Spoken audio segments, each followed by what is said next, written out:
हिंदी मुहावरा बाल बांका न होना।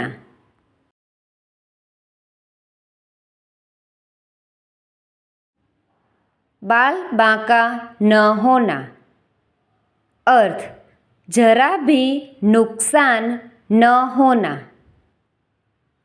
वाक्य डाकुओं ने गोलियां चलाई थी पर किसी का बाल भी बांका न हुआ।